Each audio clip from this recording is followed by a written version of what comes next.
The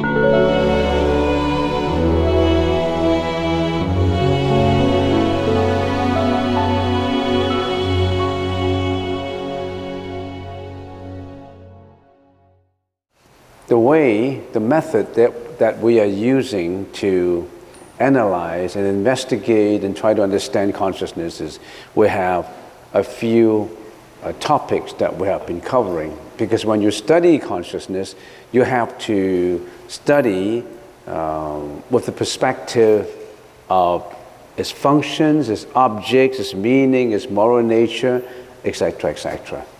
So just to review on what kind of, the perspectives that we use to look at each consciousnesses. We have been using 9 topics, 9 perspectives to look at consciousness. So objects, modes of knowledge, how do we know, how do we get to know such a consciousness, the moral nature of the consciousness, the realm of its activity, concomitant mental functions, necessary causes and conditions, and etc., etc. So we have come up to realms of its activities, which we explained already in the last session. So today we should be doing concomitant mental functions. Now, what's the meaning of concomitant mental functions of Alaia Consciousness? We know that each consciousness, the eye consciousness, ear, etc., etc., come up to the mano and the mana consciousness. Each has its own concomitant mental functions. And altogether, there are 51 concomitant mental functions. What are these concomitant mental functions? Each consciousness, the eyes, the ear, the nose, the tongue consciousness, the body consciousness, the thinking consciousness, the ego consciousness, and now the Alaia consciousness. Each consciousness, we call it the king. Each one is the king, and the king must have ministers to help the king to perform. Giving an example, as like in a parliament or in a kingdom, the king is the consciousness, and there are many, many ministers helping the king to perform. And each king, each consciousness has its own number of concomitant mental functions. Now let's take a look at what we've been talking about. The first 5 consciousness, now there are altogether omnipresent functions, particular functions, unwholesome functions, wholesome functions, and the 4 indeterminate functions. So these are the ministers that have been helping each consciousness to perform, to express into action, to express into behavior, to express into thinking, thought. So the first 5 consciousness has 34 concomitant mental functions.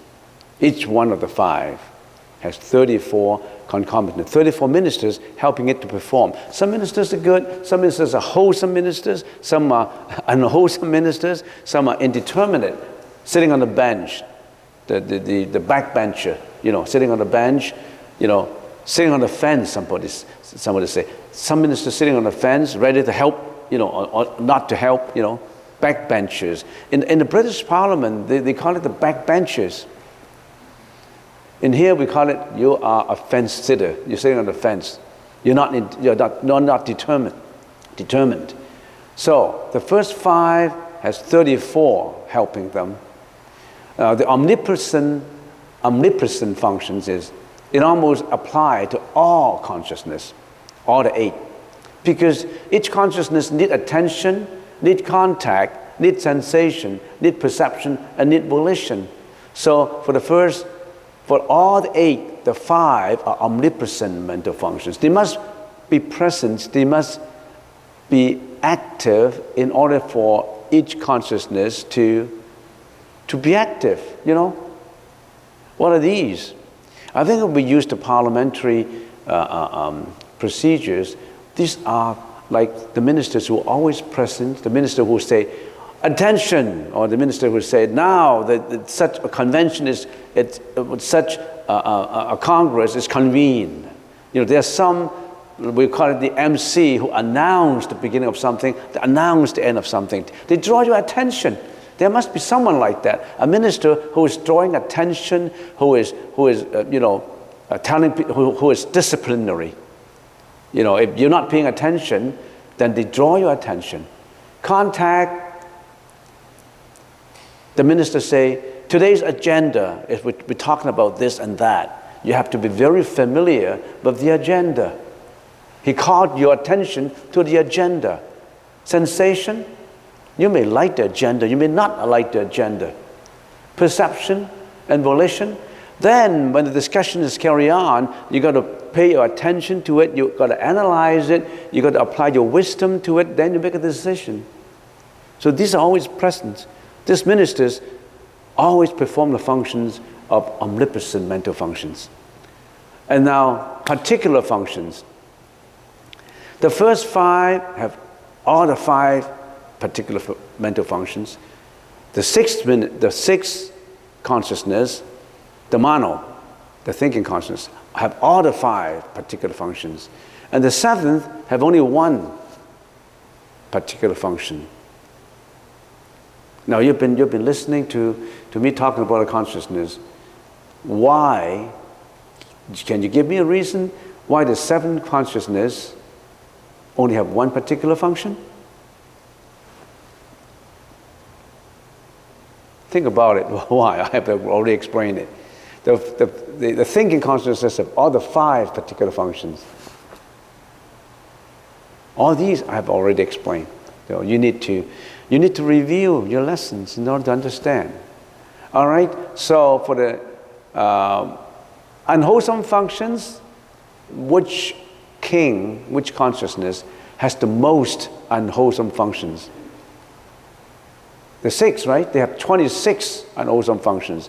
In other words, they have 26 bad guys. Your thinking consciousness has 26 bad ministers, always helping, advising the king to do unwholesome action, unwholesome speech, unwholesome thinking. Very active, your mano consciousness, your thinking consciousness. That is your mental afflictions, your jealousy, your hatred, your repulsiveness, your depression, all happen in you. You may not know about it. Some people are very repulsive. Everything is negative. This is not good, that is not good, this person is not good, this particular place is not good. They always put a negative feeling because his negative minister is always working.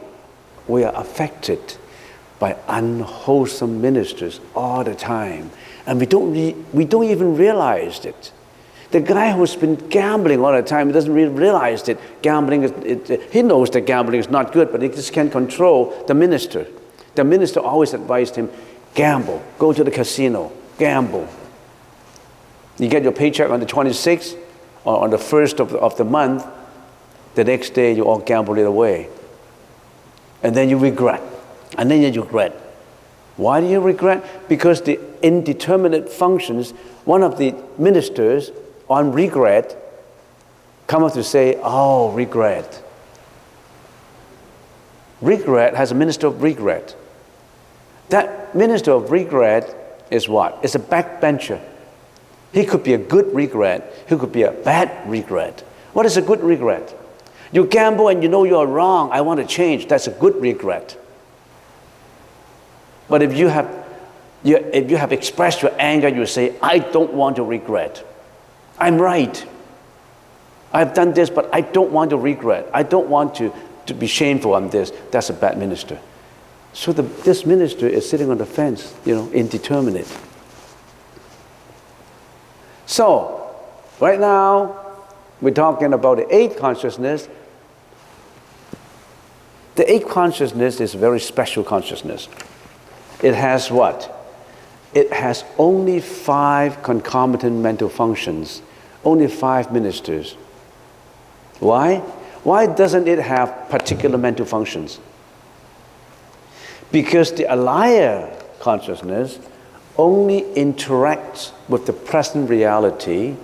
It has no particular mental functions. It has no desire, resolve, mindfulness, concentration, and intelligence. Why?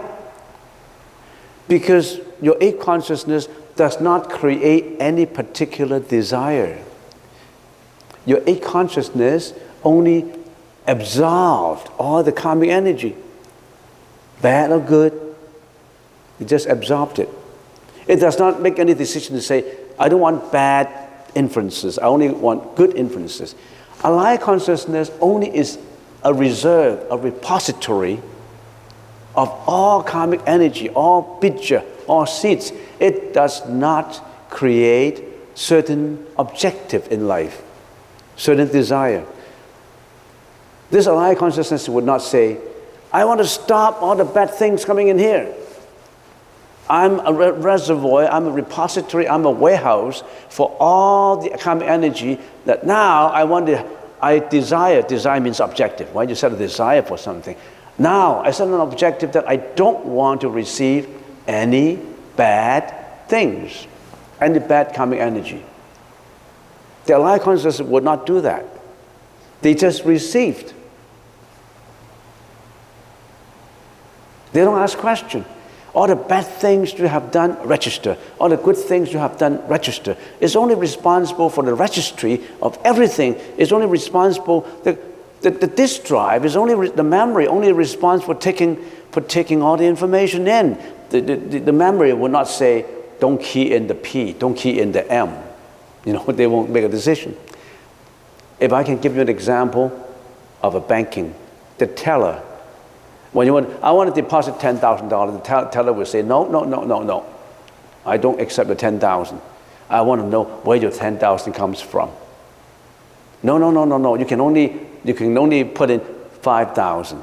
Would the teller tell you? Would the teller differentiate what kind of money you put in?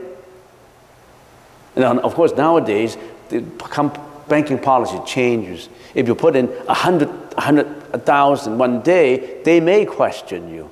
Or if you want to withdraw $100,000 per day, they may question you. But it is just because some corruption goes on nationally that they want to introduce that procedure. But usually, the teller would not differentiate how much money you put in.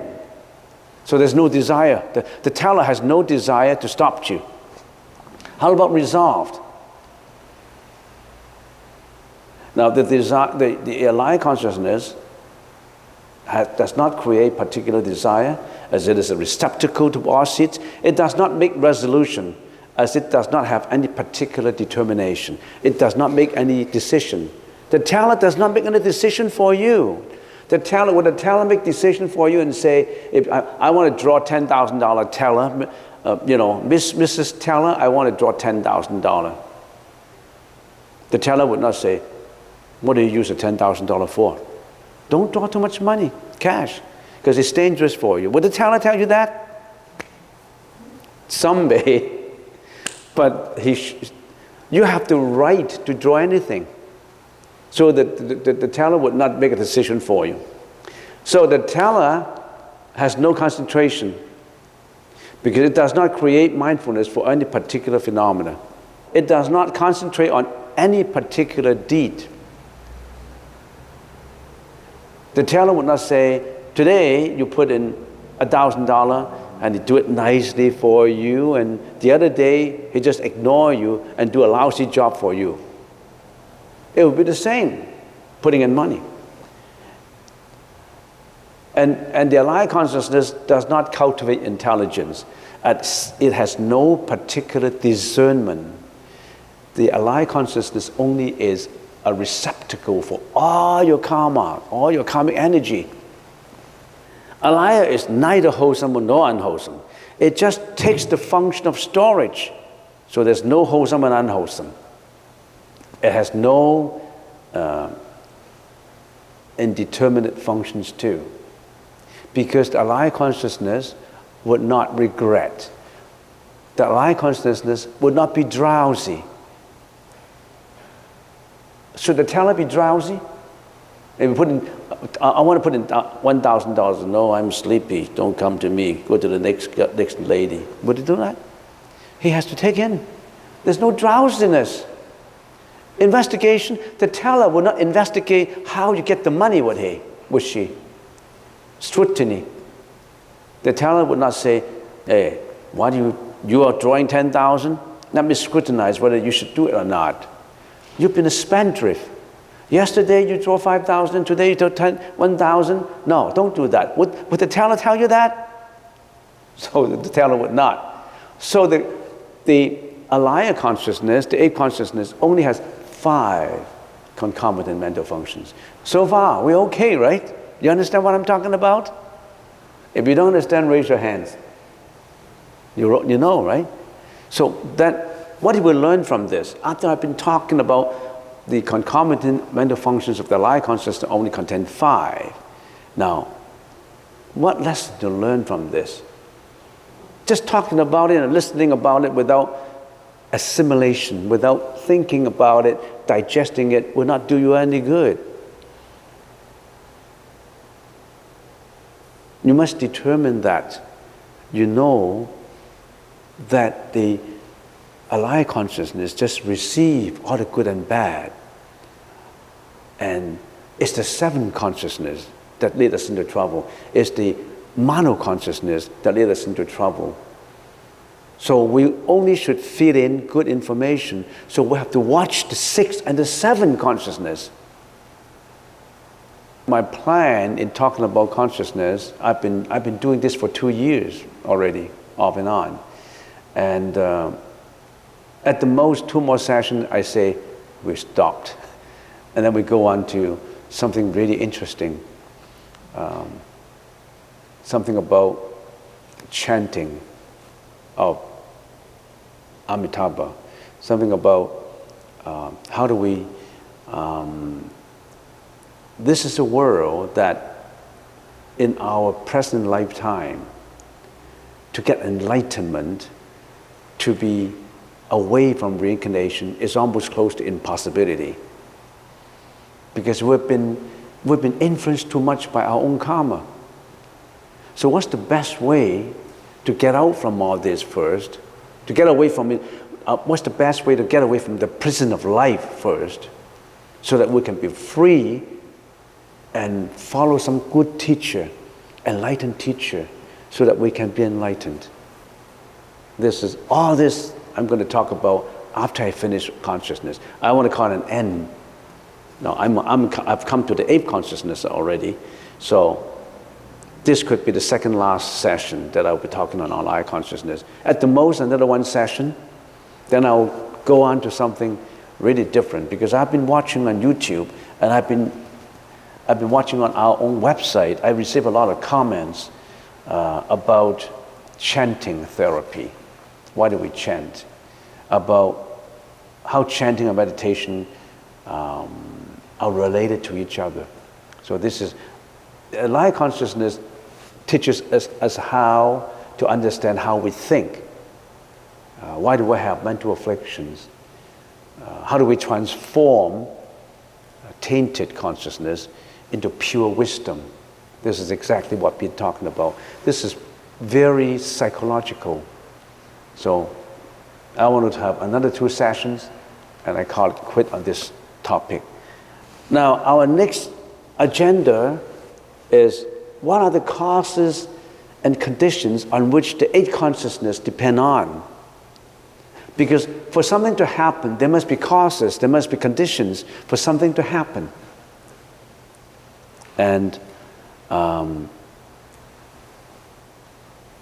eyes consciousness dependent on the organ. If we don't have the organ, the eye consciousness will not exist. The 7th consciousness, the ego consciousness, depend partially on the Alaia consciousness reserve of the karma, of the bija, of the seeds, and partially on all the 6 and the first foregoing consciousness to exist. So there must be some causes and reasons and conditions for the creation and for the happening of each consciousness. Then how about for the eight consciousness? How do we get to know all these causes and conditions? We say the Alaia Consciousness. The Alaia Consciousness internally, all the karmic energy creates seeds or latent karmic energy. And at the same time, it creates our body, transform our bija, our latent karmic energy, into a revelation of speech and behavior on the one hand, into a formation of our karmic body. How do we get this body? This body is because of our Alaia Consciousness ripen in our karmic energy of reincarnation and reincarnate into what our body is today. Internally, individually. Internally means individually. How about externally? Externally, all our common karmic energy created the whole world. Externally means commonly created the world, because the world is created by what? Not by God. Not by God. By our common karmic energy. How is this hall created by us? This hall, meditation hall, was created because we have the common cause of wanting to build a hall. And there are people who are pioneers. There are people who was responsible for solicitation of donation. There are people who was responsible for the design. There are people who actually carry out the construction. All these karmic energy created the hall together, not by God. But you have that God power in you to create all this hall. And sometimes you call this wonderful power a God power. But that God is in you. You have that power. God is not an idol. God is not a person. It is that common karmic energy, accumulation of energy that makes this hall come true. Next one, Alaia Consciousness. Look at it from another perspective.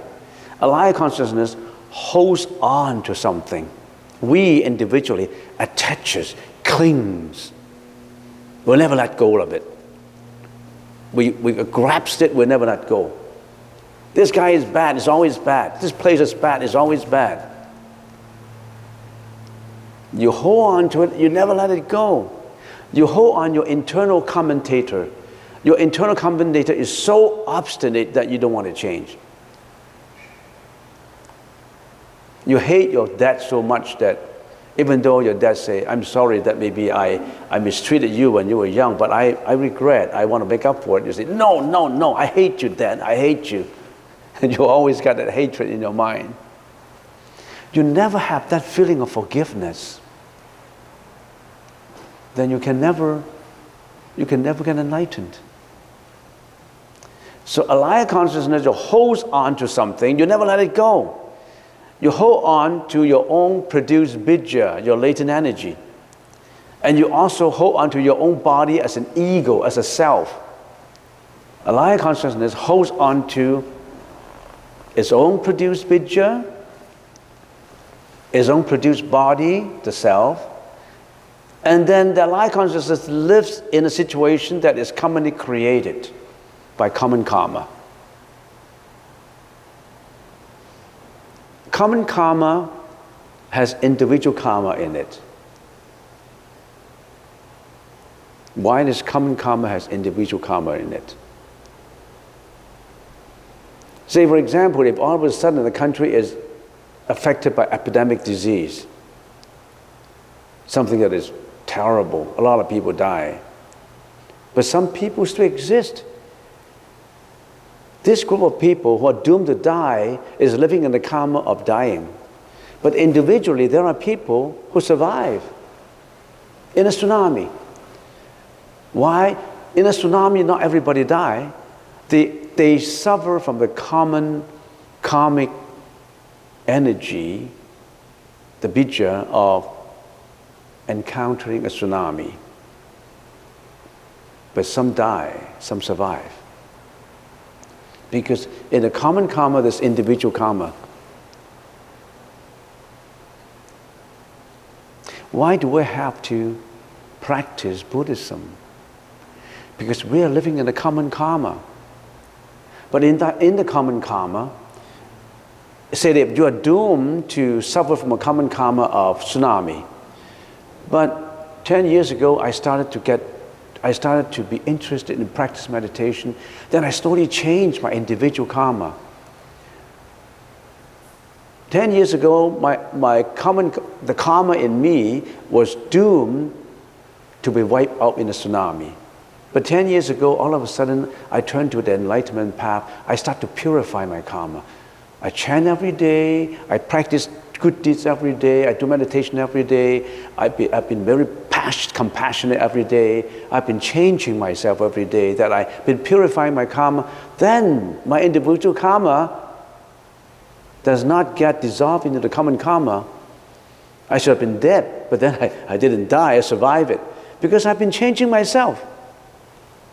But some would never get changed. They don't want to change. Nobody wants to, I don't want to change. So it's good to change, you know. It's good to improve. It's good to listen to advice. Otherwise you're doomed. You're doomed in the reincarnation. But first of all, you have to know what is wrong and what is right. So you have to know the righteous eightfold path. Right speech, right action, right behavior. What is right behavior? What is right thinking?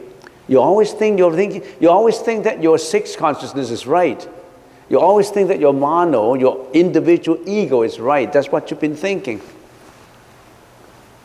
But can you back up and say, hey, maybe I should watch myself. Do I need to change? So, the Alaia Consciousness lives in a commonly created world. We have a worker in here. I didn't mention, I don't want to mention his name. When he first started and working here, he was so much secluded. He didn't even want to smile. A very young guy. He didn't want to smile. He was living in a world that he didn't even say good morning. He just fenced him off from people. And we have changed him. He started to give smile. He started to be more compassionate to others. He started to change. When he was given a job, for example, in painting, he thought this painting job should not be given to me. This is a boring job. Why did that guy do something that I like and you give me this job? He always put negative feelings on every job given to him. Then I explained to him, look, this is a painting job. It is a creation. Try to patch it up in such a smooth surface that you will do a good creation for yourself. You add hilarious feeling, creative feeling to the job. You don't look at the job as a boring job. The job is boring, but your mind is not boring. A boring job with a hilarious mind would make that job more youthful, more hilarious. It's all in your mind, not in your externalities. It's not because of the surrounding that forces you to be bad. It's not people forcing you. It's not the surrounding that make you feel sad. Your heart is sad. It's not the surrounding that has problem. Your mind has a problem. Don't blame externalities. So Alaia Consciousness lives in a commonly created world. So that's the causes and conditions. And next, the functions of the Alaia Consciousness. It has the ability to store. It is a repository of all karmic seeds of the seven consciousnesses. Ability to store, and it has all this bija in store. It has infinite power and unlimited magnitude for all this bija, for all these seeds. Unwholesome seeds, wholesome seeds, and neutral seeds. It has the ability, infinite ability, as infinite memory. 3, repository for the individual self. From this repository arise all of our impressioned experiences of ego and their respective functions in the external world. Each individual has his own or her own storehouse, warehouse, storing and deploying karmic energy of which he or she remains largely unaware. This function produces from moment to moment and from life to life. Should we blame the Alaia consciousness for not making a decision to be good? Its function is not to judge. The Alaia consciousness is there ready for you to change it. It's ready for you to change its repository. You can change its reserve from bad to good. Don't blame it. You can change it. So the functions of Alaia consciousness are like that. It is neutral. It has all the ability.